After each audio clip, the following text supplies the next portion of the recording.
Hi, this is Neerav. I am a software developer for R&D products at CodeCrunch Tech Labs. This video is a part of an exercise that we have started at CodeCrunch to share a video daily about any topic, whatever we might have learned something, or we regularly read books, so anything from book or any kind of topic. But the purpose of this practice is to uh, gain more confidence to speak in front of camera and to improve our communication skills.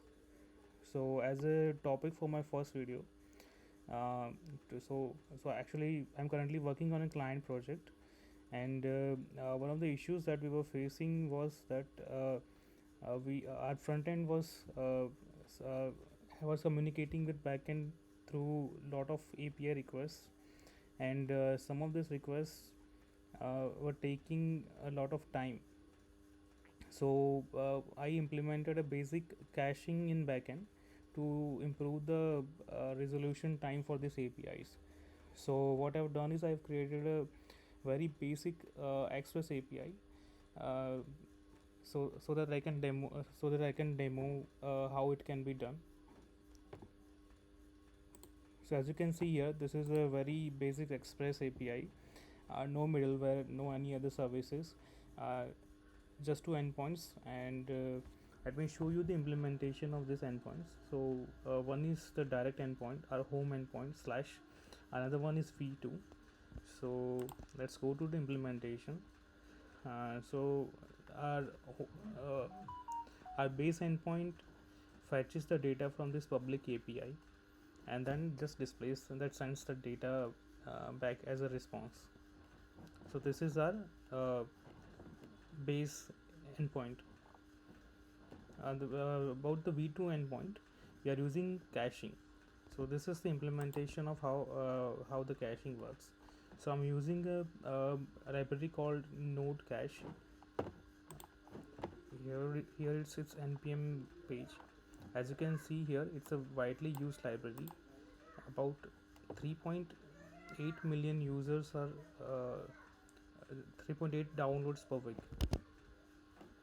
So in implementation, this is what it is. I've initiated the cache, and then I made a function that would initialize the cache. It would download the data from the same API that we are downloading, that we are requesting data from in the first endpoint, and then it just stores the data in the cache, and that this is another function that just retrieves the data from that cache. If the cache is expired, then it again initializes the cache. So this is the implementation of v2 endpoint.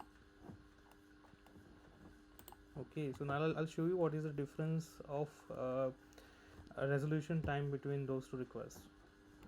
So let me first go to browser, and 3000. So this is our base endpoint, and you can see how much time it takes for it to fetch the data from API and then show the data.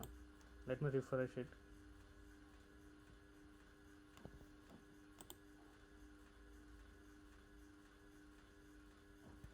Now let's try another endpoint.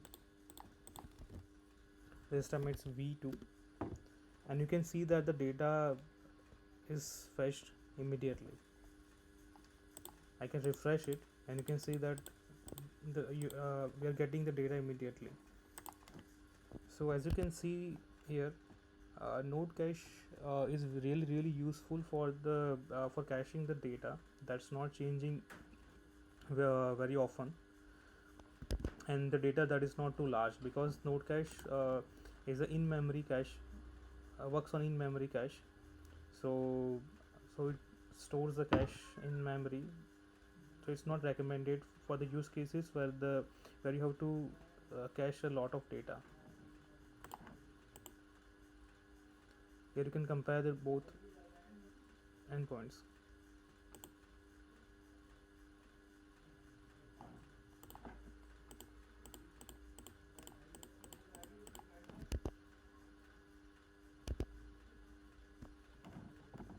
So that is it.